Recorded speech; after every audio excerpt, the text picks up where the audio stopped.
आप जब शिवलिंग का निर्माण करें, यहाँ करोड़ों शिवलिंग का निर्माण हो रहा है, करोड़ों शिवलिंग का, पार्थिव शिवलिंग का निर्माण करें तो आपके भीतर का भाव शुद्ध होना चाहिए, आपके भीतर का निर्मल स्वभाव होना चाहिए।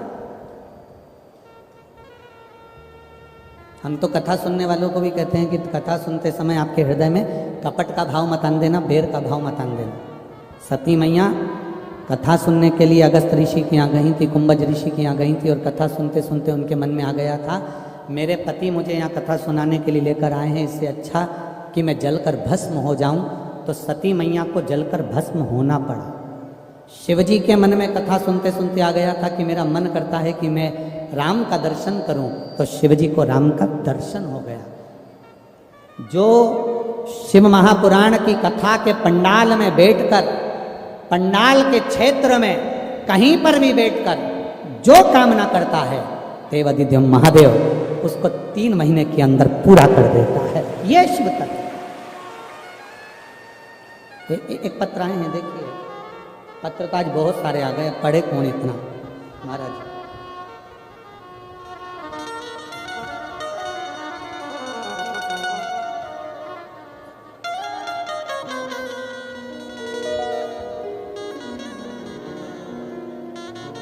मेरा नाम रेणु गुप्ता है, पति का नाम राहुल गुप्ता है। मैं इंदरगढ़ जिला दतिया की रहने वाली हूँ। कहीं बैठी हो तो हाथ हिला सकती हैं, जहाँ कहीं भी बैठी हो अपना हाथ हिला सकती हैं। रेणु गुप्ता, पति का नाम राहुल गुप्ता, मोबाइल नंबर लिखा है, इंदरगढ़ जिला दतिया की रहने वाली हूँ। कहीं बैठी हो तो अपना हाथ हिला सकती हैं, जहाँ कहीं भी बैठी हो। आपने लिखा है, गुरुजी 1 लोटे जल का मैं क्या वर्णन करूं। मैं एक हार्ट पेशेंट हूं, मेरे हार्ट में 40 mm का एक छेद है, जो डॉक्टर ने इको रिपोर्ट में बताया है, जिसकी जांच में लगा रही हूं, जिसका कोई इलाज नहीं है। 1 लोटे जल का मैं क्या बखान करूं गुरुदेव। 7 मार्च 2021 को मेरे को बीमार हुई और बच्चेदानी में नसों का एक गुच्छा आ गया। नसों का गुच्छा आया, ग्वालियर में दिखाया, ग्वालियर से मुझे दिल्ली रेफर कर दिया। फिर दिल्ली के एम्स में अल्ट्रासाउंड कराया तो मेरे गर्भाशय में 32 mm नसों का गुच्छा बताया, जिसका ऑपरेशन का बोला। हमने वो 32 mm का ऑपरेशन कराने के लिए तैयार हुए, ऑपरेशन तो करवा लिया, पर गुरुजी कुछ ही दिन में वो गठान का गुच्छा, नसों का गुच्छा वापिस आ गया। गुरुदेव दूसरी बार, पहली बार जब आया वो 7 मार्च 2021 को आया तो हमने ऑपरेशन कराया। दूसरी बार 5 मार्च 2022 को वापिस 23 mm का नस में नसों का गुच्छा गर्भाशय में आ गया। गुरुजी, मेरी बहन ने बताया कि टीवी पर कथा सुनो और डॉक्टर को दिखा कर आ जाओ और बाबा पर भरोसा करो, क्योंकि 2 बार ऑपरेशन डॉक्टर ने भी मना कर दिया कि शायद बड़ी बीमारी हो सकती है। हम वापिस आए, दवाई लाए, पशुपति व्रत करना प्रारंभ करा। बाबा की कृपा से 5 सोमवार पूरे होने पर हम वापिस एम्स में जांच कराने के लिए गए, ऑपरेशन के लिए। डॉक्टर ने जांच कर कर, इको कर कर बताया कि तुम्हारा वो बच्चेदानी में जो नसों का गुच्छा था वो समाप्त हो गया है और बाबा की कृपा है। ये शिव तत्व है। तेरी कृपा बिना न हिले एक भी अणु, लेते हैं श्वास तेरी कृपा से तनो तनो। हे गंगाधार मुक्ति द्वार ओमकार तू, भोले ओमकार तू, आयो शरण तिहारी शंभु तार तार। श्री अनीता शर्मा,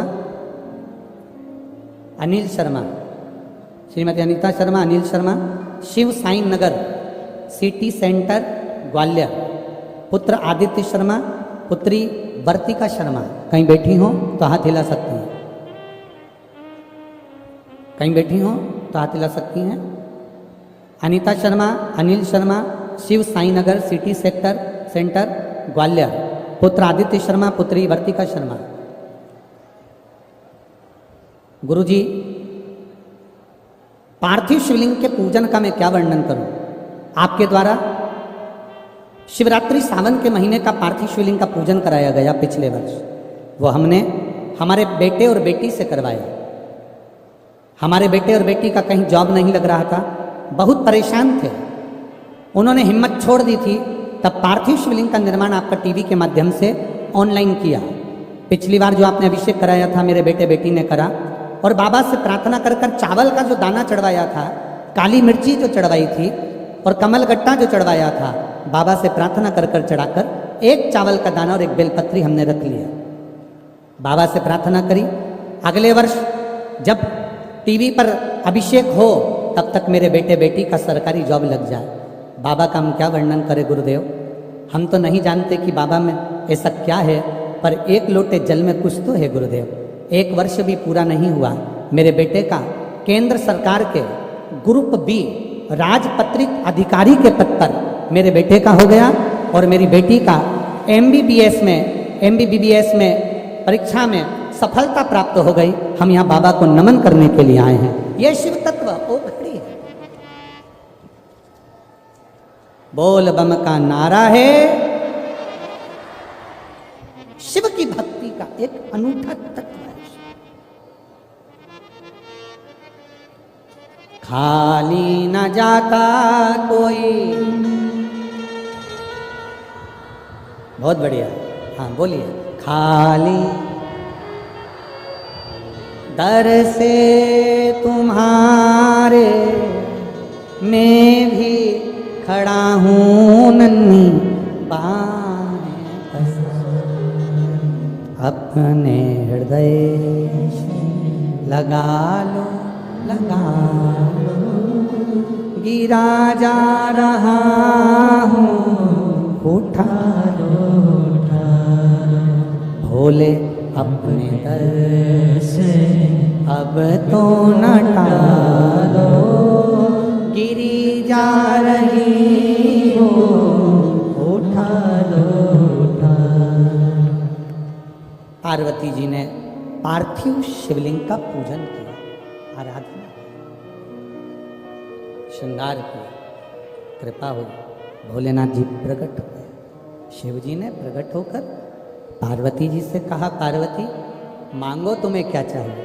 पार्वती जी जो मांगने के लिए बैठी थी वो तो पार्वती जी ने मांगा ही नहीं। पार्वती मैया जो मांगने बैठी थी वो तो माँ जगत जननी पार्वती ने मांगा ही। पार्वती जी ने नहीं मांगा। शिव जी कह रहे हैं पार्वती मांग लो तुम्हें क्या चाहिए। पार्वती जी कह रही हैं प्रभु अगर देना चाहते हो तो इतना वर दे दो कि जिस पार्थिव शिवलिंग को मैंने बनाया है, ये जो मिट्टी का शिवलिंग मैंने निर्माण किया है, पार्थिव शिवलिंग जो मैंने बनाया है, ये संसार सागर में कभी भी नष्ट ना हो और पार्थिव शिवलिंग का निर्माण करने वाला कभी बर्बाद ना हो, वो उन्नति पर चलता है।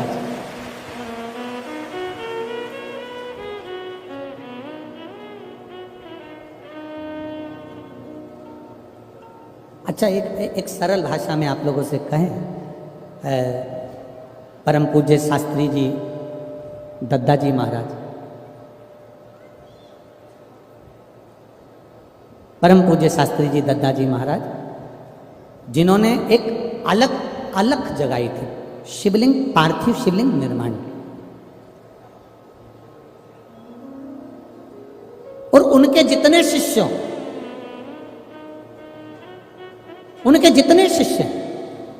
मैं उनसे निवेदन करूंगा, आप अपनी जिंदगी में देखना कि आपके गुरु ने, और हम सबके गुरु हैं वो केवल जिन्होंने गुरु मंत्र लिया उन्हीं के नहीं, आदरणीय दद्दा जी संपूर्ण भारतवासियों के गुरु, संपूर्ण। उन दद्दा जी ने जो शिवलिंग का निर्माण करवाया था,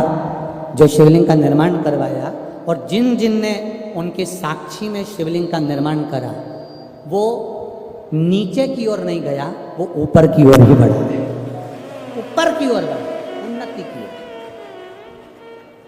क्योंकि माँ जगत जननी स्वयं देवादिदेव महादेव से कह रही हैं, भगवान शंकर से कह रही हैं कि जो ये मैंने जो पार्थिव शिवलिंग बनाया है प्रभु इतनी सी कृपा करना कि ये नष्ट ना हो, ये नष्ट।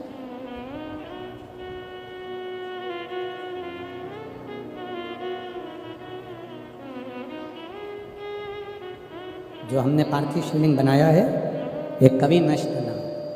शिव जी ने कह दिया, बाबा भोलेनाथ जी ने कहा, सुनो पार्वती, तुम्हारे द्वारा बनाया हुआ ये शिवलिंग मेरी साक्षी का प्रतीक रहेगा और इस तमिलनाडु की पावन धरा पर कांचीपुरम में एकाम्बेश्वर महादेव के रूप में ये विराजमान रहेगा।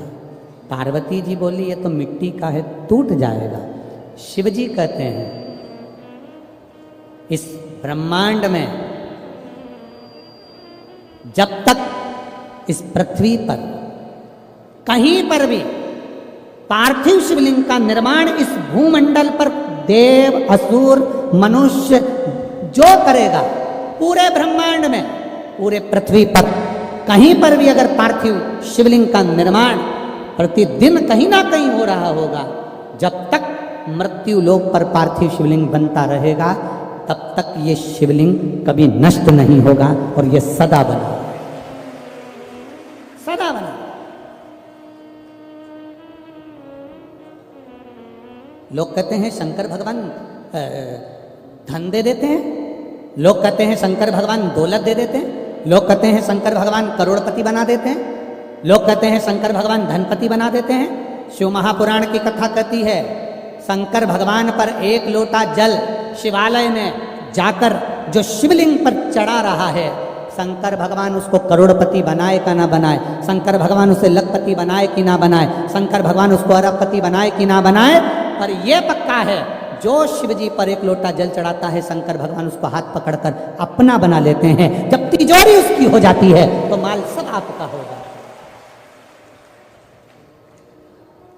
मेरा देवाधिदेव महादेव अपना बना रहा, मेरा शिव अपना बना रहा।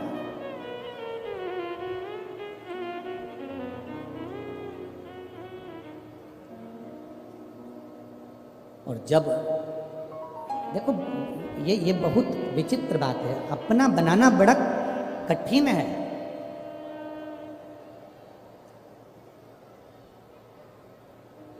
पति पत्नी को साड़ी ला कर दे दे, जरा ध्यान से सुनना, पति पत्नी को जेवर दिला दे, पति पत्नी को सारा सामान ला कर दे दे,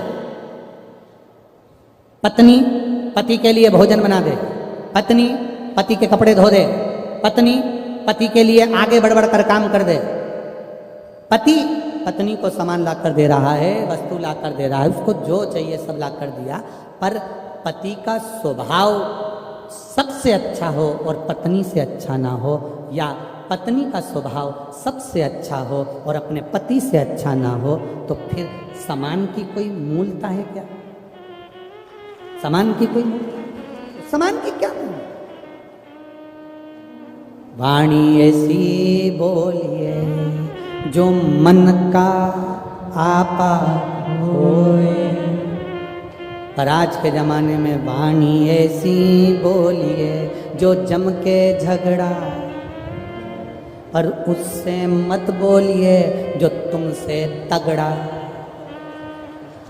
आजकल का जमाना थोड़ा उल्टा है, बोलो प्रेम की वाणी। आप सामान ला दिए, वस्तु ला दिए, दौलत ला दिए, धन ला दिया, मकान बना दिया, जायदाद बना दी, संपदा बना दी, कपड़े ला दिए, जेवर ला दिया, पर आपका स्वभाव भी तो ठीक होना चाहिए। आपका स्वभाव अच्छा हो।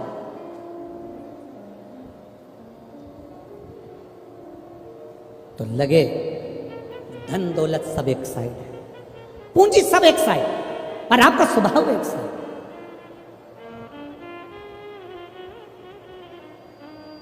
भाई बहुत बहुत अंतर आता है चीज़ों में। एक अनुभव आपकी ज़िंदगी में लगा कर रखिएगा। आज के ज़माने में पेरेंट्स मीटिंग होती है स्कूल में, सबको मालूम है क्या? अरे बोलो तो जम के। पेरेंट्स मीटिंग होती है, टीचर मार साहब बच्चों की गलती बताते हैं और बच्चों की पढ़ाई बताते हैं। पहले के समय में पेरेंट्स मीटिंग होती थी क्या? जम के तो बोलो, नहीं। पहले के समय में पेरेंट्स मीटिंग नहीं होती थी। पहले के समय में तो टीचर घर आ जाते थे, अपनी गलती माँ बाप को बता देते थे और वहीं पे जूता पड़वा देते थे और बाद में चाय पी के चले जाते थे। अपन को दुचबा भी देते थे और चाय भी पीते थे, चले जाते। आज के ज़माने में पेरेंट्स मीटिंग होती है, बच्चे का बताया जाता है, तुम्हारा बच्चा ऐसा कर रहा है, तुम्हारा बच्चा वैसा कर रहा है, तुम्हारा बच्चा ने ऐसा करा, उसने पढ़ाई ठीक नहीं करी, उसने मैथ ठीक नहीं करी, उसने हिंदी ठीक नहीं करी, उसने अंग्रेजी ठीक नहीं करी। पर पहले के समय में टीचर स्वयं आता था और बता कर जाता था कि इसने ये गलती करी। पहले के समय में बस अंतर यही है।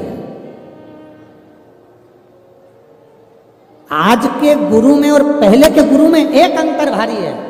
पहले का गुरु तुम्हारे दरवाजे पर आता था और सत्य बोलकर तुम्हें जगाकर, सत्य बोलकर तुम्हें जगाकर तुम्हारे मार्ग को निश्चित कर फिर जाता था।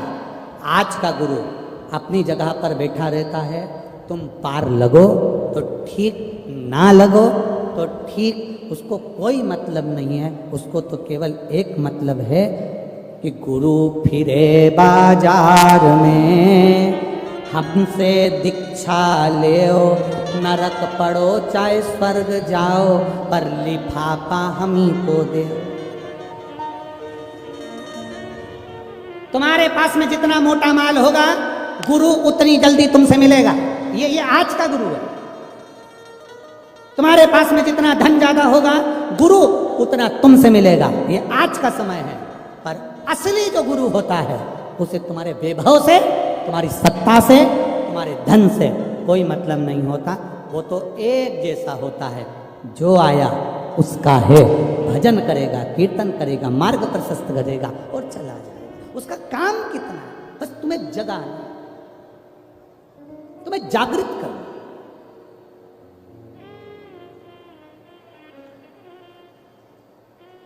और जिस दिन तुम जाग गए, उस दिन जीवन का एक आनंद अपने आप आ जाएगा। हमारे जीवन में हम कहें पति पत्नी को सब कुछ देवे, पर दिन भर क्रोध में रहेवे, तो ऐसा पति, क्रोध करने वाला श्रेष्ठता नहीं देता। पत्नी सारा घर का काम करे, सारा घर का काम करती है पत्नी। एक बहू सारा घर का काम करती है। किसी सास से पूछो तुम्हारी बहू कैसी है? बहुत बढ़िया महाराज, पूरा काम अच्छा करती है, दिन भर बच्चों को संभालती है, सारा किचन, भोजन, रसोई घर सब संभालती है, सब अच्छी है, बहुत बढ़िया महाराज, बहुत अच्छी है। नहीं महाराज, अच्छी तो बहुत है, बस एक काम बुरा है उसका। क्या? बोलती। गुरुजी, कोई ऐसा हो जाएगा क्या कि मेरी बहू की जीवान मीठी हो जाए?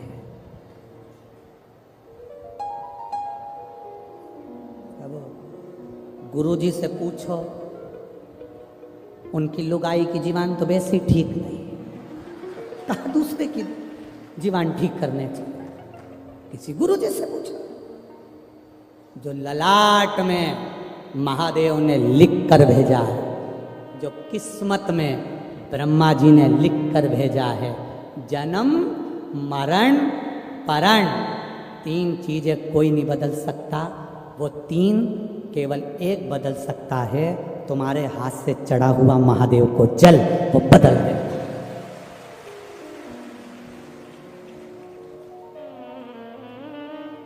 वो बदल देगा। हम किसी का भाग्य नहीं बदल सकते, ना हम तुम्हारा भाग्य लिख सकते हैं कि तुम्हारे साथ में क्या होगा, तुम कितने कदम चलोगे, कितने कदम नहीं चलोगे, क्या खाओगे, क्या पियोगे, ये हम नहीं लिख सकते। हमारे पास में वो विद्या नहीं। पर इतना जरूर जानते हैं कि जो महादेव की शरणागति में गया, मेरे महादेव ने भाग्य बताया था कौशल्या जी को, मेरे महादेव ने भाग्य बताया था यशोदा जी को। मेरा महादेव तुम्हारा भी भाग्य बदलने की सामर्थ्यता रखता है। वो शिव है, औघड़दानी, अकाल मृत्यु वो मरे, जो काम करे चंडाल का, काल उसका क्या बिगाड़े, जो भक्त हो महाकाल का। वो बदलने वाला, वो बदल देगा।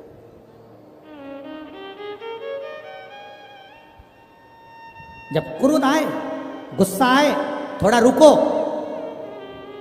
अगर क्रोध आए, गुस्सा आए, थोड़ा रुको। और जब कोई गलती हो जाए, अपने से कोई गलती हो जाए, तो थोड़ा